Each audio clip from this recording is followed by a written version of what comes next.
Program makan siang gratis yang digagas kubu Prabowo Gibran disentil kubu lawan. Kubu Ganjar Pranowo Mahfud MD dan Anies Baswedan Muhaimin kompak menyentil program tersebut. Dilansir dari wartakotalef.com pada Selasa 2 Januari 2024, Ganjar beberapa kali menyindir Prabowo Gibran soal program tersebut. Ganjar menyoroti besarnya anggaran program makan siang gratis yang disebut bisa menelan anggaran hingga 400 triliun rupiah. Sedangkan menurut Ganjar, selama dirinya di lapangan banyak yang mengeluhkan minimnya fasilitas kesehatan di sekolah. Ganjar juga kembali mengkritik program itu dengan menanyakan kepada Gen Z lebih memilih makan siang gratis atau internet gratis. Menurut Ganjar, Gen Z banyak yang lebih memilih internet gratis ketimbang makan siang gratis.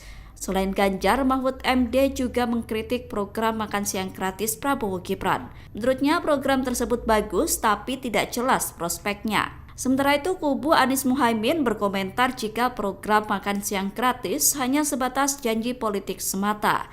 Menurut juru bicara Timnas Amin Indra Karismiaji, ada yang lebih penting dilakukan untuk pendidikan Indonesia di masa kini. Daripada makan siang gratis, pendidikan gratis disebut Indra menjadi hal yang lebih penting dilakukan. Sama dengan Ganjar, Indra juga menyoroti besarnya anggaran dari program makan siang gratis itu. Download Tribun X sekarang, menghadirkan lokal menjadi Indonesia.